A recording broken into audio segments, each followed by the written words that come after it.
Hey guys, so today you and I are going to talk about money. So let's get into it. So the question in question was a little bit of a story. Hi Frederick, I just discovered your channel not long ago and got a lot of insights. Thanks a ton. No worries. I have a question and would really like to hear some thoughts from you. Lately I realized that the only way to optimize my salary is to get into a FANG or FANG-like company, which means it probably requires months of leet code grinding. I think I'm currently making more than the average making more than the average software engineer salary according to the internet statistics. I'm based in Europe. However, there is still a huge gap compared to the salary band in a FANG company. I don't really like studying leet code every day, but I want to get that amount of salary so I can pay my student loans faster and help my family and so on. So I feel that I have to force myself to do it. A lot of people also mention that working in a FANG company is boring, toxic, and so on. But about that part, I can't comment that much, so I'd rather ignore it for now. There are some companies that I've talked with which have a more chill interviewing process, but none of them can offer the amount of salary I'm asking for. I guess I maybe just need to find some motivation more than money purposes. I know that's a very vague question, but you think it's worth chasing money in this way? Well, so the way that I usually, because this I've heard many times before. If you're based in Europe, for example, and you compare your salary or your incomes and so forth to, say, the US or so forth, then yes, there is no question about it. You will, on average, make more money, usually. And I think I've even read a study, I don't quote me on this, that even accounting for living expenses, which is a classic one that the software developers use, or like not just software developers, but people usually use this as an argument that, yeah, well, if you're living in this area and you're learning a little bit less here, but the cost of living in the capital or living somewhere else is also higher, so it's gonna like average out and so forth, is apparently not 100% correct, which, go figure, like a loose rule like that being incorrect, surely not. So yeah, and so now the question becomes for you, in my opinion at the very least, why is it that you want to maximize the salary? Because then you might as well not be a software developer. Then you can go into banking, stock options, like there. Because if your goal is to maximize your salary, why are you a software developer? You could go and ask the carpenter, why are you a carpenter? Surely the money must be the most important thing, and therefore this is a waste of time because there are so many other ways of making more money than this. But let's just indulge you and say that, yeah, but you found something you like, and now you've found that somebody else somewhere else makes more money doing the thing that you like, so you want to get paid the most amount of money for the thing that you like doing. And sure, we can take that position as well. But the thing that I usually tell people, and I know how futile it is usually for people who have this obsession, is that there is very little that you will gain from making that extra money. And the reason being because even if you were to, like, say that you want to have a much higher salary and so forth, the question isn't can you maximize it. The question is, do you have enough money to do the things that you want to be able to do, within reason, of course. Because I've actually explained this a few times to a few junior software developers who have, well, I'm assuming you are as well, that have sort of this obsession, where I try to explain to them that, as an example, if we're just talking in the start of your career, if you have the choice between making a few $100 more or working in a company where you will get quality education, you should focus on the quality of your education, because the extra money that you make at that stage in your career is going to be nothing in comparison to the money you might make when you're in your 30s or more, if you have quality education, because your role and your needs as a human being will evolve to the point where in some cases you will be able to out earn, I can take my own as myself as an example. I have more than doubled my salary since I was a junior. And let me say to you that that's not the case for the average junior. Like, that's not something you just do. It usually takes quite a lot to do that. But it comes from the fact that if you gain the experience, and you can actually apply for more complicated roles, so you're more attractive on the job market, etc., etc. There comes certain benefits with that.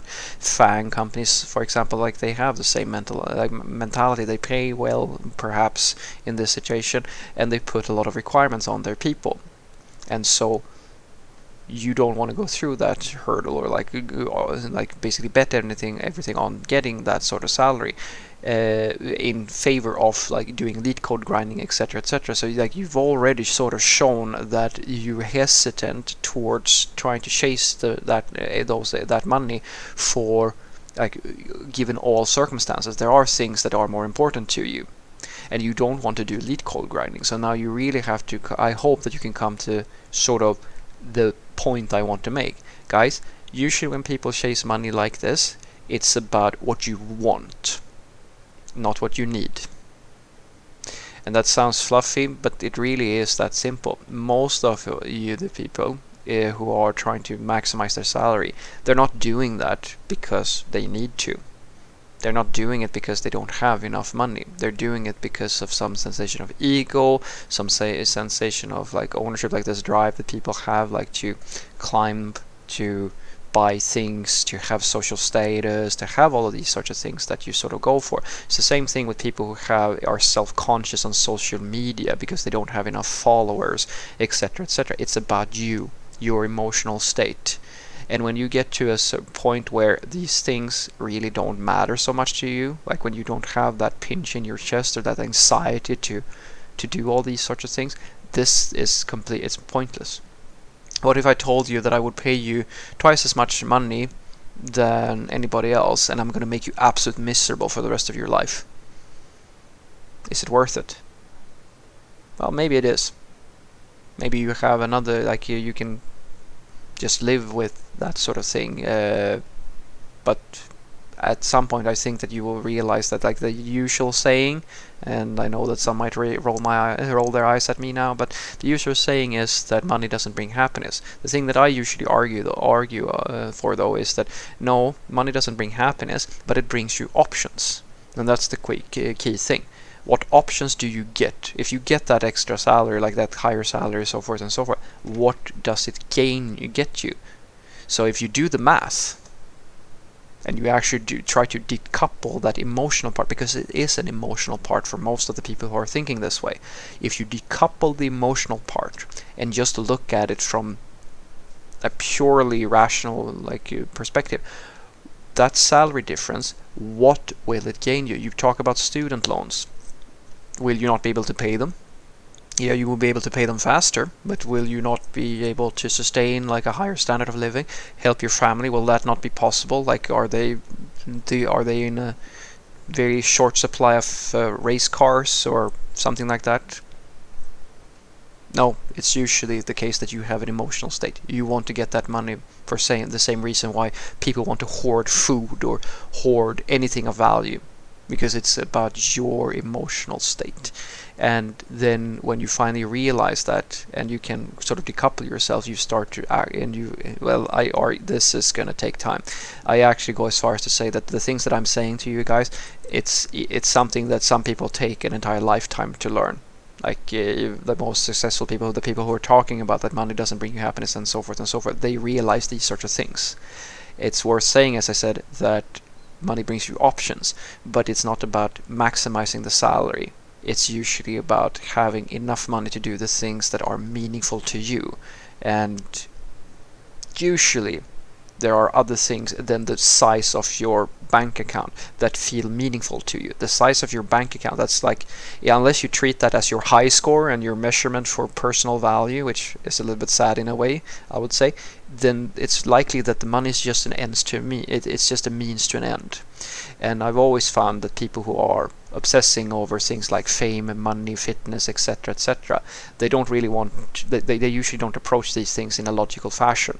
It's usually just better for them to, as I do now, just give them this and have them sort of completely ignore what I just said, and then maybe in a few years when they've tired themselves out chasing this thing that it's a moving target because you will never have enough, they will start to rediscover the things that are really important to them.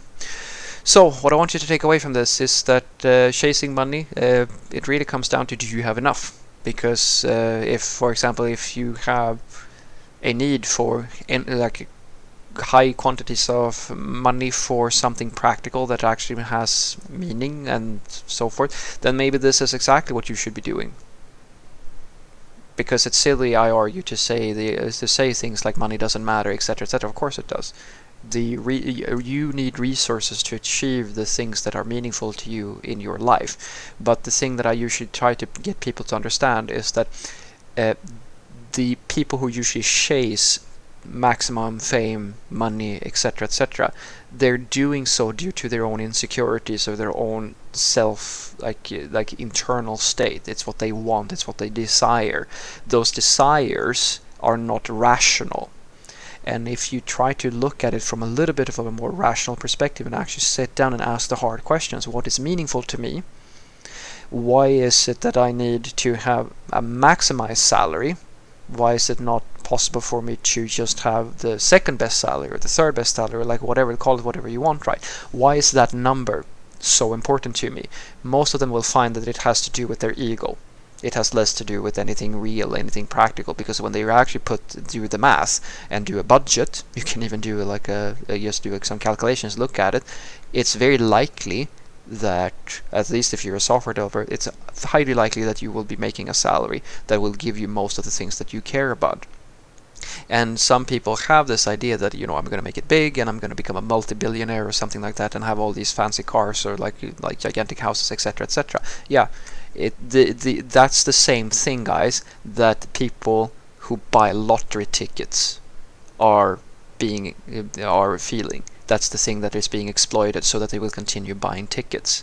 And the reality is, my friend, that unfortunately not all of us are going to have those sorts of options. And if that is the sort of end goals that you are looking for, you're not going to find that in like working for FAANG companies. That's what you're going to find if you start your own future Fortune 500 company. So if you start thinking in those terms, you will realize that even if you get paid a lot more in, say, a FAANG company versus some other IT company, there is a range of how much money you can make. And when you sit down and look at it that way and do the math, you will realize if, hey, my expectations on my life choices, well, they're about here.